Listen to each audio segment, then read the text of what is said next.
So a little while back, it was one of those days, where you feel frustrated and a little bit angry, and sometimes you don't know exactly why you're feeling like that, but you are. Anyway, I had to get out, right? So I went out on a walk, and I had this one worship song playing on loop on my phone, called "Come Away with Me" by Jesus Culture, right? And I hadn't really listened to it that much before, but this night it was on a loop, right? And I was trying to connect with God, and it just wasn't happening for one reason or another.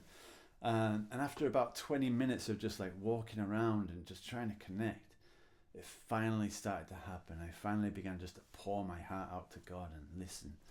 And out of nowhere, He gave me a vision, right? And I feel like this vision, a lot of you are going to resonate with it, and it's going to be important. It's important for me, and that's why I want to share it with you, right?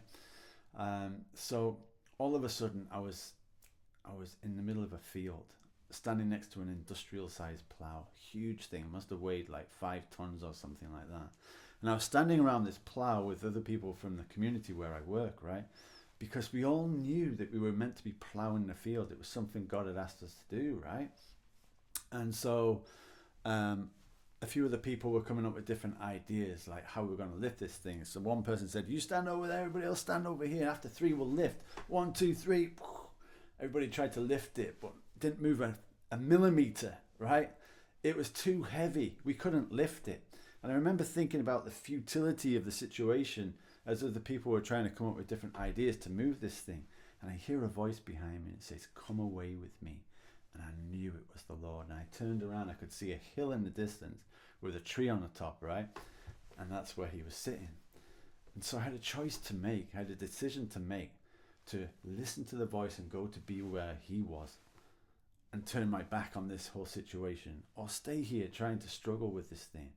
And so I decided to turn my back on what was happening there, right? And go over to where He was sitting. So as I climbed up the hill and sat down by Jesus, He wasn't looking at me. His eyes were still on the field. And He said, "James, watch this." And as I looked back at the field, there was no one in it anymore, just the plow. And it started to move back and forwards, up and down the field, plowing it perfectly, effortlessly. And He said, "James, this is how you plow in my kingdom. You come away with me and I do it." And it just hit me right between the eyes, right in the heart, right? That when we choose to come away with Him into the secret place, and by secret place, I don't mean like trying to get to a deserted place where there's no one around, the perfect conditions to listen to God. No, not that. You can be in a secret place with Him in a crowded room, right? It's the stance of our heart to always desire Him, to come away with Him, right? That secret place, right? And as I was in the secret place with Him, He's plowing my heart. He plows our heart in the secret place. The secret place with Him is where we start to understand who we are, our authority in Him, the peace that we have access to in Him. We start to see how He loves us, right?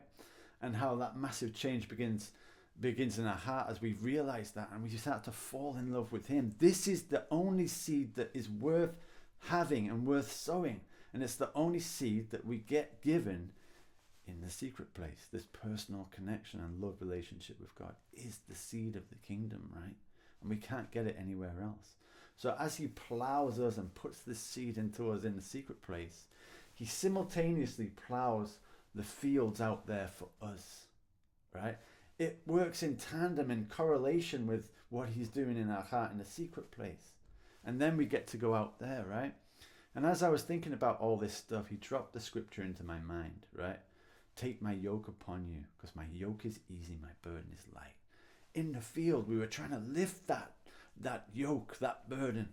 It was heavy, too heavy to move, too heavy to lift.